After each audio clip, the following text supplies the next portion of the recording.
Has sent a warship to the Red Sea as the important shipping route becomes increasingly militarized. On Sunday, the US Navy destroyed 3 Houthi boats that attacked a merchant ship. Iranian-backed Houthis have vowed to attack vessels linked to Israel. Iran says its warship is there to secure shipping lanes. Let's cross over to Rasul Sardar. He joins us now from Djibouti. So how much of a game changer is this, Rasul?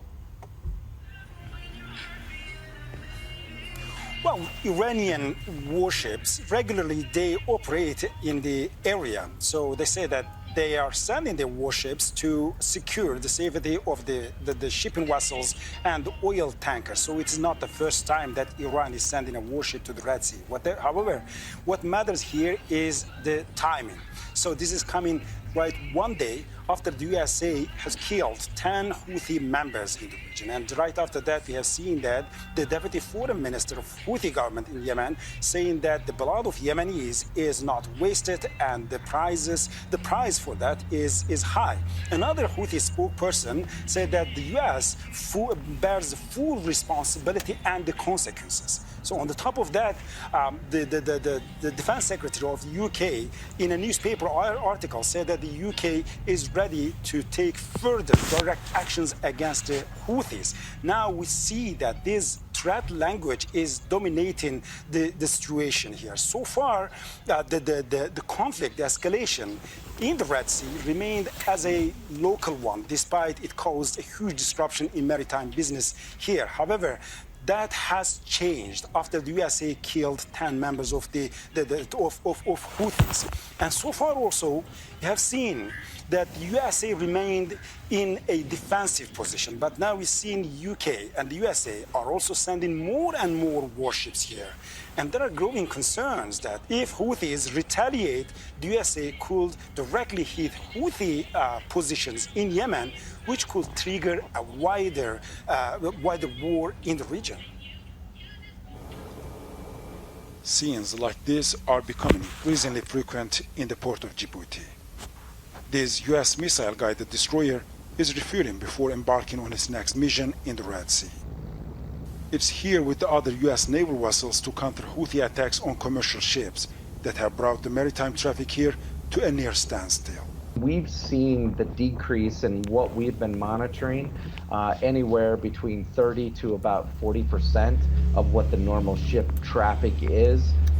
Houthi attacks in the region have forced some of the world's largest shipping companies to suspend operations in the Red Sea. They have rerouted ships around the southern tip of Africa. 8.8 million of barrels of oil are passing through the Red Sea every month. So imagine how they're going to go. They have to go all the way around Africa, and the price are increasing. And who's going to pay for that prices? You know, the end people, the customer are going to pay the prices. The U.S. has formed a multinational task force to deter Houthis from attacking commercial ships and to keep sea lanes open. But many countries that agreed to contribute to the task force didn't send warships. Houthi attacks are intensifying, and the effectiveness of the coalition is being questioned. There's still a lot of unknown questions for the coalition, what their rules of engagement are, how many vessels are going to be a part of this, and how the whole entire coalition is going to work. Houthis say they are not aiming to block the strait, but only attacking ships linked to Israel. The region is now increasingly militarized. And we are afraid that this conflict will take over some other countries. Dozens of cargo ships are stranded at the port of Djibouti for days. Many don't know when they will get security clearance to enter the Red Sea. This is the Bab el-Mandeb Strait, which separates the Arabian Peninsula from East Africa and connects the Gulf of Aden to the Red Sea. Yemen is just 29 kilometers from here.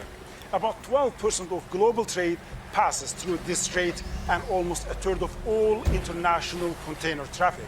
Now, the U.S. is increasing its naval presence here, and on the other side of the strait, the Houthis say they will continue attacking vessels linked to Israel until the killing in Gaza stops.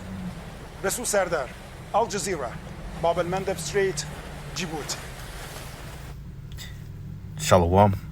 First thing and foremost, I want to give all praises and glory and honor that's due to Yahweh, Ba'Shem Yahweh Shai, Ba'Shem Rakakwadash. I want to give double honors to the apostles and elders of Great Millstone and rule well.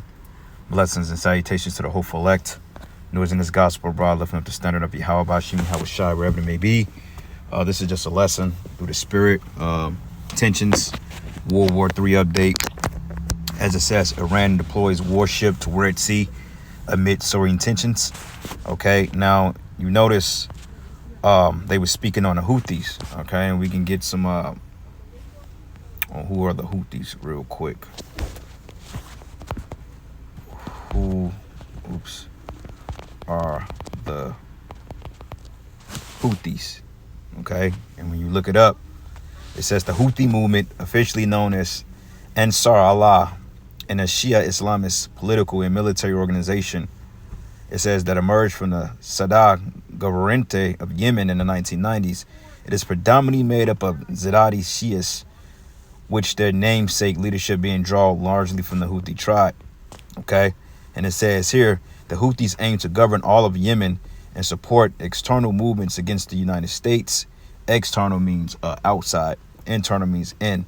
But as United States, Israel, and Saudi Arabia, due to the Houthis' ideological background, the conflict in Yemen is widely seen as a front of the Iran-Saudi Arabia proxy war, okay, which actually these two nations are ended up teaming up according to biblical prophecy. That's 2nd Ezra 15th chapter. Now, you got the Sunni and then you got the Shiite, okay, which I believe that the Sunnis are, if I'm not mistaken, I thought they was the Iranians, but they may be the what do you call them, the Arabs, because people get them mixed up. They get the Arabs mixed up for the Iranians, though they look similar. But you got Arabs, which is Ishmaelites, and then you have what they call Elam or Elamites, which is a tribe of Elam or Elam, known as the Iranians or the Persians, man, which is cousins to the dot head, so to speak. Okay. But it says, in the early 1900s, Iran accommodated the Houthis' religious students. Among those students who was Hussein Badreddin al-Houthi, who led the Houthi insurgency in Yemen against the government. Okay, so that's just a little history on this back group here that's coming against the U.S., which this is biblical prophecy. The scriptures goes into the dragons of Arabia rising up against the West. And we know that Iran is backed by Russia, which America, they got to go to war with Iran when it's said and done. Okay, find out today that they was celebrating the 4th year anniversary of Soleimani, if I'm not mistaken, which was an Iranian leader that they basically assassinated 4 years ago. I believe the U.S. or the West led out the attack on this guy by the name of Soleimani, and then allegedly today you had an attack which over, I believe, 70 to 100 people were injured or killed. Okay, so that already stirred up more tensions, because the scriptures say, should they not be booties unto thee? Because the West, they're digging their own demise. That's Yahweh Ba'Shem Yahweh Shai said that he should be caught in his own snare. All right, so going into the article, it says Iran's Alborz warship has entered the Red Sea through the strategic Bab al-Mandeb Strait. Iran's Tasnim news agency has reported at the time of heightened tensions over the globally important waterway. And this is an important waterway for the simple fact because a lot of trade.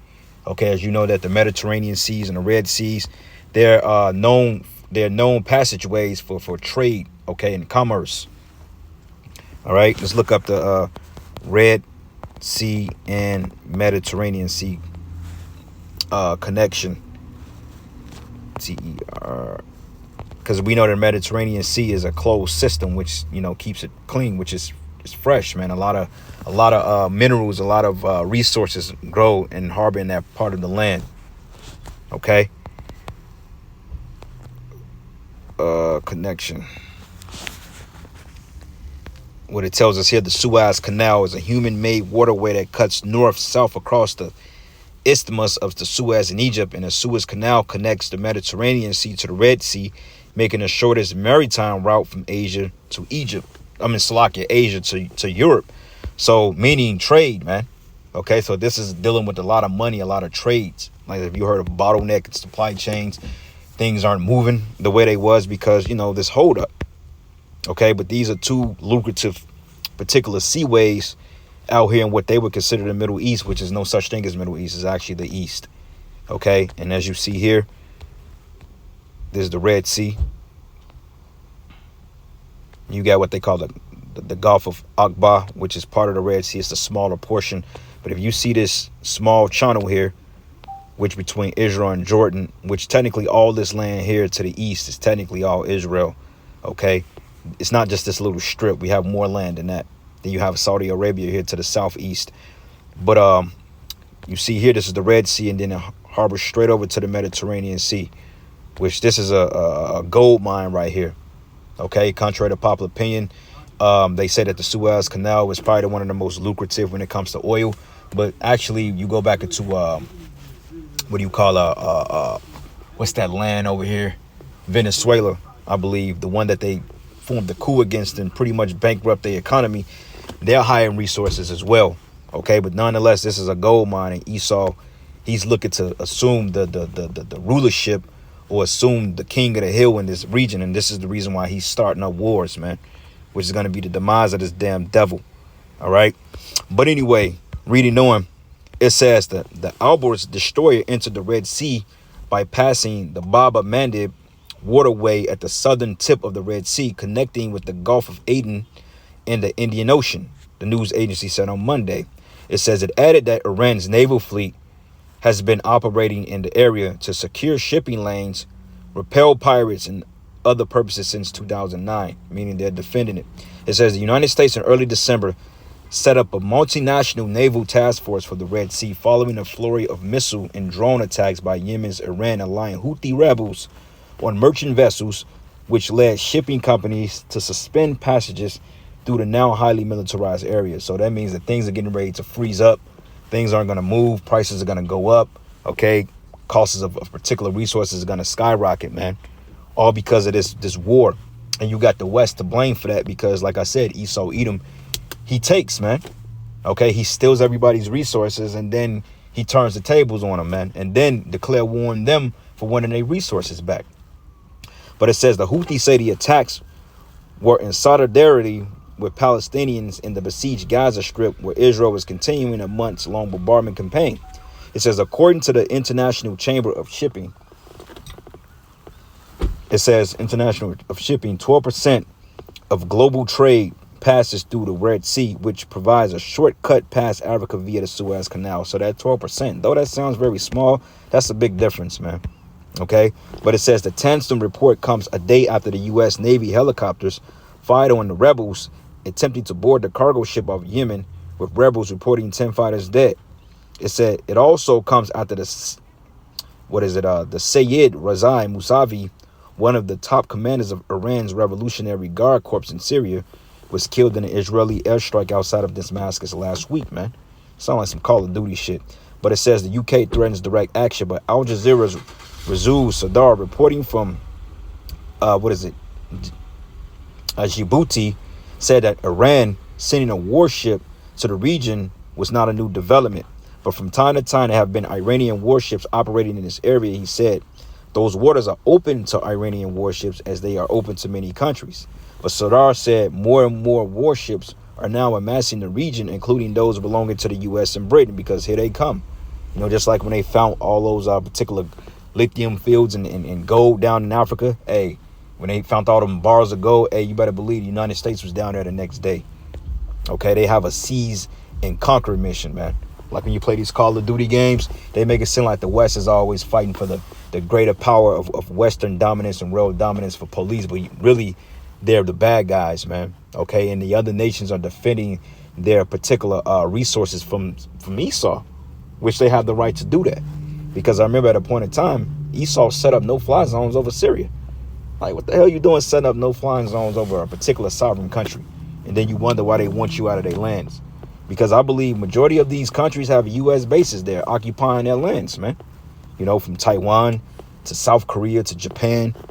You know, they have U.S. military bases spread all around the world. And the world was sick of them. Because when they see the so-called white man, they know that war is on the brink. Because that's his nature. But it reads here, it says, separately, Iran's security chief, Ali Akbar Ahmadan, held a meeting with the top Houthi negotiator Mohammed Abdusalam, according to the state-running news agency. But it is unclear on where and when the meeting took place, but the Iranian media quoted Ahmadanian saying that Tehran passed for Houthis for supporting the Palestinians and standing up to Israel. But regional tensions have spiked since the start of Israel's assault on Gaza following the October 7 attacks. But on Monday, Britain's Defense Secretary Grant Shapps said Britain was willing to take direct action against Houthis to deter threats to freedom of navigation in the Red Sea. So basically, they're coming in clear passage because they feel like Iran is causing a hog, but really they're down there to support their best interests. And this is going to lead, or somehow, some way, spark up more tensions between the U.S. and Iran. And somehow, some way, this is going to push them into a war with Iran to the point they're going to have to fight Russia, according to Ezekiel 38. Okay? It says the British Foreign Secretary David Cameron had spoken on Sunday with his Iranian counterpart about the Red Sea tensions. He says, I've made clear that Iran shares responsibility for preventing these attacks, he said on social media, noting Tehran's long-standing support for the Houthis. But the Abdolian criticized the double standards, the hypocrites, man, because there's always a double standard. We can take, but you can't take. You have to give, you know. But it says of some Western countries, according to a statement from Iran's foreign ministry, saying that regime cannot be allowed to set the region on fire with the Gaza war. But the U.S. previously accused Iran of being deeply involved in the attacks. But Iran has denied such accusations, saying the Houthi rebels were acting out of their own. Okay, so basically, this is going to start even more conflict in the East. And I'm not going to say Middle East because there's no such thing. But nonetheless, this is Bible prophecy, man. Okay, and this will lead into inevitably. This is all building up tensions to World War III. Okay, so this is the book of Isaiah 9 and 5. It says, for every it says, for every battle of the warrior is with confused noise and garments rolled in blood, but this one should be of burning of fuel of fire. Okay, and this is talking about nuclear war. Okay, because we know according to the scriptures there will be nuclear war, man, which will bring in the second coming of Yahweh Shai. Okay, this would directly trigger the signal of the second coming of our Savior, Yahweh Shai. Okay, because things are going to get so bad to the point that, hey, the scriptures say that if no flesh will be saved, if the Lord didn't come and stop this man. Because this man is on an outward rampage to destroy everything, human life as we know. And the nations are getting tired of him and they're going to rebel against him. Okay, because that's the scriptures. Okay, let's go from here to the book of 2nd Ezra, the 15th chapter. And I'm going to start at verses, let's start at verses, 28. It says here, behold, a horrible vision in the appearance thereof from the east, where the nations of the dragons of Arabia, which is Ishmael, should come out with many chariots, and a multitude of them should be carried away as the wind upon the earth, that all they which hear may fear and tremble. Because when they announce that the world is a war, then, you know, the shit is going to get real. People are going to start ducking the draft. They're going to start ducking war. They're going to start trying to resort to other means to not get drafted. Certain people are going to deliberately give themselves felonies so they don't get drafted. Esau don't care about all that. Okay, he's drafting people that's not qualified because he needs numbers. This is why we say they got to bring back a draft, man. And guess what? You women, you going too. First and foremost, they're going to get a lot of you women. So you could pull out your so-called independent boss bitch role while you getting gunned down in the Middle East or shot at, man. All right. But it says also the Carmenians, that's the Persians, raging in wrath should go forth as wild boars of the wood. And you know the nature of a boar. A wild boar will eat you alive, man, and they're very quick. Okay. It says, and with great power should they come and join battle with them, and should waste a portion of the land of the Assyrians. And you're seeing that the Arabs and the Ishmaelites and the Elamites are making certain pacts with each other to fend off the West, even coming under the Russian guidemanship of protection, because we know that Russia is going to be the big protection behind these smaller nations like North Korea. Okay, and you know China is going to back North Korea anyway. Fucking, they damn near the same people. You know, but North Korea, they have the best interests of China. Vice versa, Russia have the best interests of China. Find out that Iran, North Korea, China, all these nations are basically through with the U.S. You know, and I actually have a post on my phone going into it, but I don't, you know, for time's sake, I just gonna go through the lesson. But it says, waste a portion of the land of the Assyrians, which the Assyrians is another way of saying you Edomites here, going back into America. But it says, then shall the dragons have the upper hand, remembering their nature, because the scriptures say Ishmael is a wild man. And if they should turn themselves, conspiring together in great power to persecute them, then they should be troubled. Then these should be trouble bled and keep silence through their power and should flee. And from the land of the Assyrians shall the enemy besiege them, right? Because, you know, they're taking out the dollar, you know, they're taking out certain trade deals they got with the West, which is going to cause the U.S. to plummet as far as hyperinflation. You know, things that was important from these different countries, wheat, barley, malt, you know, pepper. OK, all these particular things that, you know, you U.S. people or the Americans thrive off of, getting wholesale prices at your retail stores. Basically, you're going to end up paying top dollar for shit that ain't even worth it, you know. But it says here, and consume some of them, and their host should be feared and dread and strife among their kings. But behold, the clouds from the east and from the north unto the south, and they are very horrible to look upon for the wrath and storm. And they shall smite upon one another, and they shall smite down a great multitude of stars to the earth, even their own star, and blood should be from the sword into the belly, and the dung of men through camels' health. Because there's going to be a lot of bloodshed and death over there due to this war, and we're just seeing the beginning of it. Okay, from this point, I don't see no chill, because now the fact that this guy, what is his name, Alice, that leader, I can't even remember his name. It left me that quick. But basically, the men who they assassinated 4 years ago, now there was another attack over there. Now they already pointing fingers over here, which is going to heighten tension. So Iran, they're going to go to war with America. That's already in the making. Okay, and that's all Bible prophecy. So this is the book of Habakkuk 2, and I'm going to start at verses 5. It says, yea, also because he transgressed by wine his philosophies, he is a proud man, neither keep it at home, who enlarges his desires hell and is deaf and cannot be satisfied. This is the reason why he's over there. Okay, because he knows that it's a lot of resources in that particular part of the world that he wants to harbor for himself. And on top of setting up central banks in sovereign nations, which will give the elites global dominance over the world. It says, neither keep it at home, who enlargeth his desires hell, and as deaf and cannot be satisfied, but gather unto him all nations and heap unto him all people. And this is the result of it. Okay, this is what this shit is all about. It's all Esau. And what you have to understand is that America is basically the elites' private security force, their military, their cops. You know, this is their private security force that goes in and get the job done. Okay, you got to clean up house, so therefore they can set up their new world order. But as we see, the nations are opposing them because they each want to set up their own versions of the new world order. But it's going to end unfavorably with the return of Yahweh Shai coming to redeem his elect. Because the only NWO that's going to reign supreme in today's world is the Israelites, which is our people. Okay, the Negro, Latino, and Native American coming back into true power, putting this earth in subjection. But it says, should not these take up a parable against him, and a taunting proverb against him, and say, woe to him which increaseth that which is not his, and how long to him that lied himself with thick clay, which is debt. Okay, they're basically fighting for the supreme reign of the dollar, because the dollar is pretty much dead. It's dead. Okay, it's literally on life support, and the dollar have months, if not weeks, to remain in power. Okay, but the Lord is going to do something one day that's going to come, that's going to change the flow of this entire economy, this entire world. Because once the US dollar crash, the entire currencies of the global world crashes, and then they go to war behind that. That's what's really going to kick off this World War III, man. Officially, when the US dollar collapsed, and the US is trying to prevent that through setting up central banks, so when it does happen, they could continue to have the nations under their thumbs, but the other nations are rebelling against it by using their own currency, which US ain't anticipating. So therefore they have to start all these proxy wars. But it says, should they not rise up suddenly that should bite thee, and awake that should vex thee, and thou should be unto booties unto them, which is spoils.